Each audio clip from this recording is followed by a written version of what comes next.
here. So let's break this down. Joining me now to talk more is Laurie, travel expert.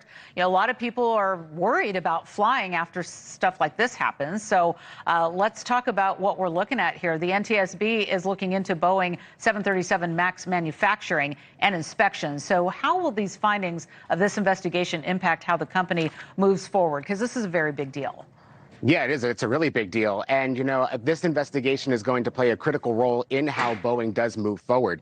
These hearings are set up to uncover where the liability and the blame actually falls in regards to this blowout that happened on Alaska Airlines. They're trying to figure out where the oversight went wrong. And the NTSB says they're going to use this information from these hearings to then make those safety recommendations to make sure that this doesn't happen again. Now, there has already been some changes in regards to how Boeing is producing their airplanes since this incident has occurred. You know, oversight has increased and their manufacturing speed of the airplanes has decreased to allow more time and eyes to inspect the new builds. And at the beginning of the month, Boeing actually announced that they bought back their shares of Spirit Aerosystems to bring that company back in-house to increase their own oversight, hoping that this situation doesn't happen again. I just keep looking at those pictures and I just can't believe it happened. And I can't imagine what it would be like to be sitting there. I fly with my 11-year-old son all the time.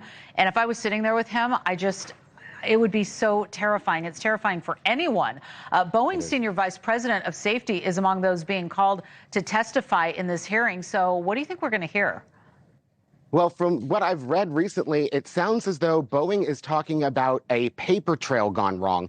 They're saying that they're missing some documents and work orders related to the bolts that were supposed to be attached to that door plug that attaches that plug to the aircraft itself. So they're saying that they cannot actually find the work order that instructed their employees to attach those bolts.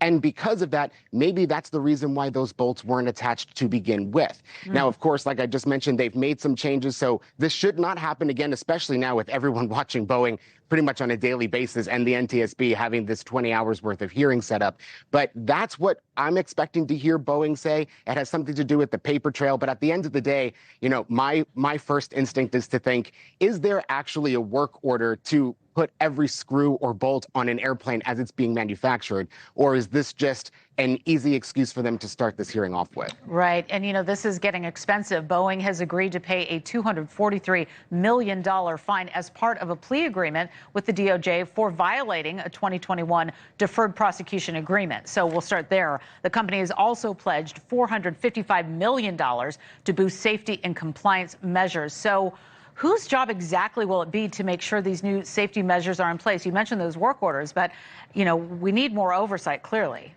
Oh, absolutely. You know, prior to all of this happening, the FAA did have an inspector placed at Boeing, but Boeing was actually given a little bit more leeway, and they were allowed to hire that inspector. They were allowed to bring that inspector in-house, and they actually worked for Boeing. So now, since all of this has happened, like I said, they've taken a step back. The FAA has their own folks in there overseeing production, overseeing the safety and quality of the builds that are coming out of the factory. So that extra little leeway that the FAA had given Boeing has now been removed. And there was a lot of other little situations like that in which Boeing, just because of how big they are and how much they produce, they were given some insight. You know, they were given insight into this very investigation as it was unfolding.